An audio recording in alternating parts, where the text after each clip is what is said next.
ఒకప్పుడు ప్రధానమంత్రి నరేంద్ర మోదీ గారు, ఇప్పుడు సూపర్ స్టార్ రజనీకాంత్ గారు, పవన్ కళ్యాణ్ గారిని పొలిటికల్ తుఫాన్ అని చెప్పేసి వాళ్ళు మాట్లాడుతున్నారు. సో మరి ఏ సందర్భంలో ఇప్పుడు రజనీకాంత్ గారు అన్నారు? సో ఖచ్చితంగా రజనీకాంత్ గారు చిత్ర పరిశ్రమకు వచ్చి 50 ఏళ్ళు పూర్తి చేసుకున్న సందర్భంగా ప్రతి ఒక్క తెలుగు కానీ తమిళ్ కానీ యావత్ ఇండియాలో ఉన్న సెలబ్రిటీలు అందరూ కూడా ఆయన్ని విష్ చేస్తున్నారనమాట. కంగ్రాచులేషన్స్ రజనీకాంత్ గారు 50 ఏళ్ళు పూర్తి చేసుకున్నందుకు అని చెప్పి. అయితే రజనీకాంత్ గారు 50 ఏళ్ళు పూర్తి చేసుకున్న సందర్భంగా పవన్ కళ్యాణ్ గారు కూడా ఆయన తరపున విషెస్ అయితే చెప్పారనమాట. సో మీరు ఇలాగే మరింతకాలం మమ్మల్ని ఎంటర్టైన్ చేయాలి, బాగా వర్దిల్లాలి అన్నట్టుగా ఆయన పోస్ట్ పెట్టారు. సో దానికి రిప్లైగా రజనీకాంత్ గారు అయితే ఈ పోస్ట్ పెట్టడం జరిగింది.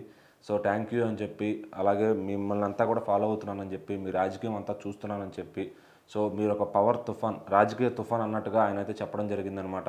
సో దాని ఇంగ్లీష్లోనే పవర్ తుఫాన్ అని పెట్టారనమాట. సారీ, పొలిటికల్ తుఫాన్ అని పెట్టారు. సో అది చూసినాక ఇంకా పవన్ కళ్యాణ్ గారి ఫ్యాన్స్కి ఎనలేని ఆనందం వచ్చేసింది. సో అప్పుడు మోడీ అన్నాడు, ఇప్పుడు సూపర్ స్టార్ రజనీకాంత్ అన్నారు.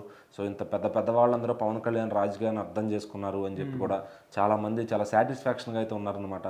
సో ఇంకా ఎవరు ఎన్ని మాటలు అన్నా కూడా ఇలాంటి ఒక ప్రముఖ వ్యక్తులు అన్నప్పుడు, పొగిడినప్పుడు, సో దాని నుంచి వచ్చే ఆనందం వేరు. 10 మంది కుక్కలు ట్రాల్ చేసినా కూడా ఇక్కడ ఒక ఇద్దరు బలమైన శక్తులు ఇండియాలోనే వాళ్ళకున్న ఒక ఇది కానీ ఆరా కానీ వాళ్ళ ఫాలోయింగ్ కానీ వేరనమాట, మోడీ గారిది రజనీకాంత్ గారిది. సో అంతమంది ఆరాధించే వ్యక్తులు కూడా వాళ్ళు ఒక తుఫాన్తో పోల్చారు పవన్ కళ్యాణ్ గారిని అంటే నిజంగా అర్థం చేసుకోవచ్చు.